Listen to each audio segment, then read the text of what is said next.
Et c'est bien vrai que ce n'est pas le même Saint-Étienne aujourd'hui que vous avez vu tout à l'heure sur les images commentées par Pierre Cangioni.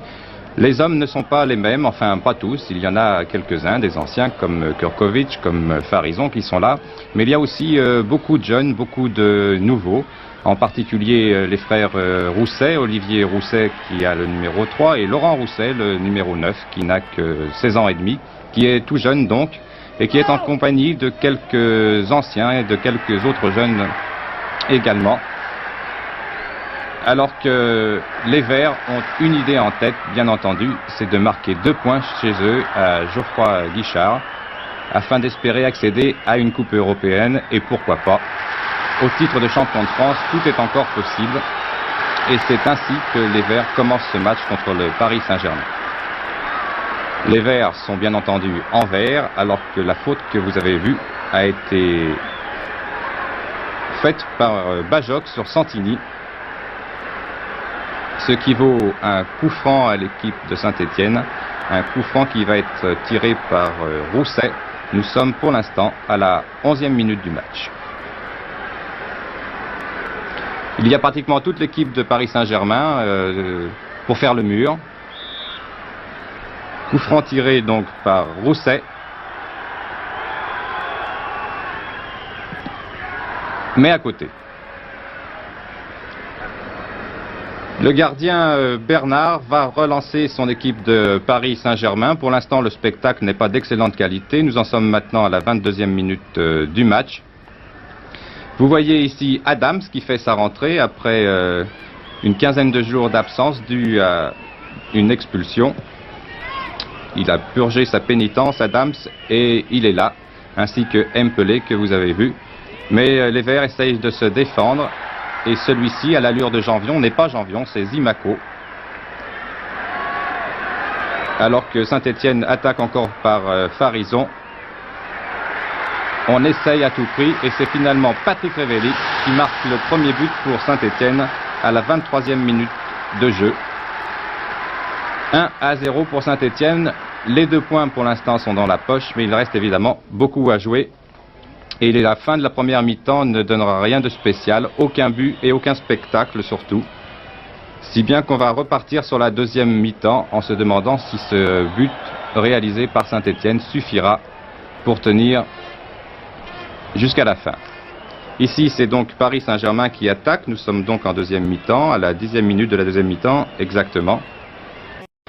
Et le début de la deuxième mi-temps ressemble un peu à l'ensemble de la première mi-temps, c'est-à-dire qu'on s'ennuie pas mal à Geoffroy Guichard, encore qu'il y a une vingtaine de milliers de spectateurs. Mais on sent que les deux équipes ont du mal à se libérer complètement et que ce n'est pas le but marqué tout à l'heure par Patrick Révelli qui relance les choses. Et puis tout à coup, on va commencer à s'énerver, il va commencer à y avoir de belles actions, comme celle-ci que vous avez vue, qui est arrêtée par Bernard.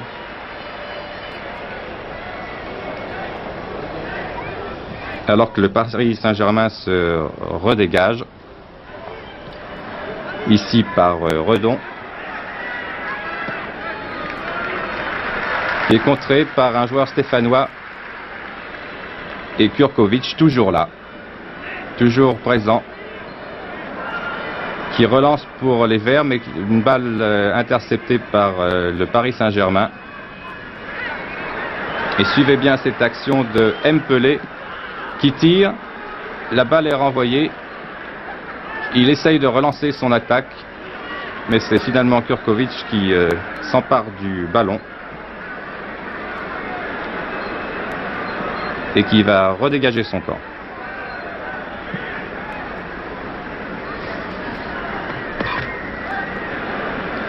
Mais c'est Paris Saint-Germain qui va récupérer le ballon par Mpelé d'abord, par Adams maintenant. Pour Jean. Jean pour Pilorget. Qui rate le contrôle mais qui réussira tout de même à récupérer le ballon. Mpelé.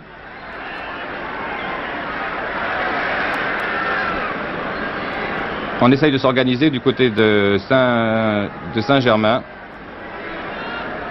Mais pour l'instant, ce sont justement les joueurs de Paris Saint-Germain qui prennent un petit avantage sur les Verts qui mènent à la marque. Pilorget, Mpelé, une longue transversale pour Redon, une tête et une reprise de Monsieur Bianchi qui remet les choses à égalité.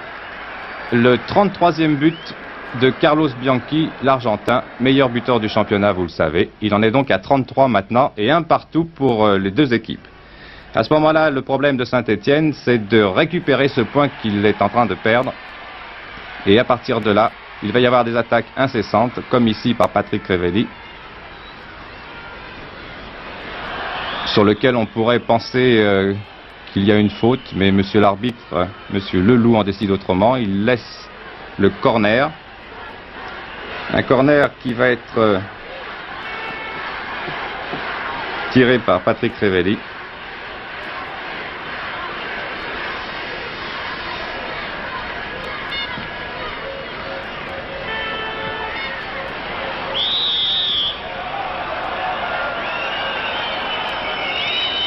Alors que monsieur Leloup siffle une faute.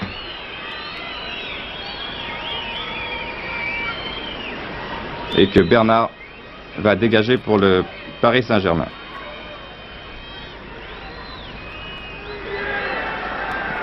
Encore une attaque de Paris Saint-Germain, très dangereuse. C'était pour Porquet, qui était rentré tout juste avant.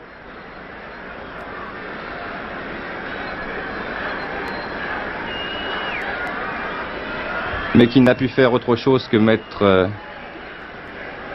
tirer dans le paquet. La balle va en corner, un corner qui va être tiré par Redon. C'est une action encore intéressante.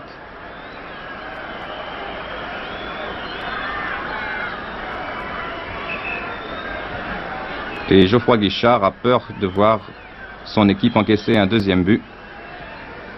Vous avez vu une toile de Lopez. On recommence. Encore un raté de Lopez. Et cette fois, c'est Porquet qui met juste la balle au-dessus. Et Saint-Étienne a pu se redégager. Il était temps.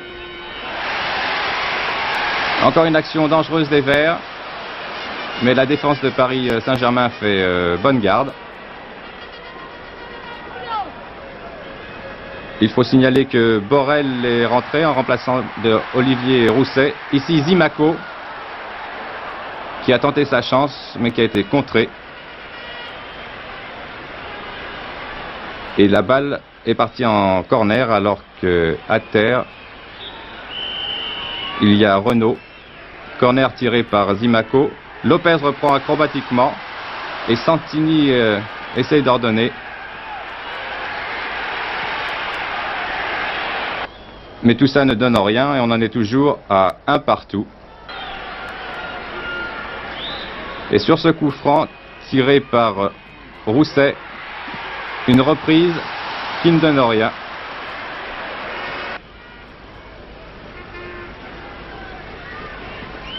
Mais il est incontestable que sur cette fin de partie, les Verts dominent et veulent absolument marquer le deuxième point, comme ici, une fois encore, par Patrick Crevelli. Mais non.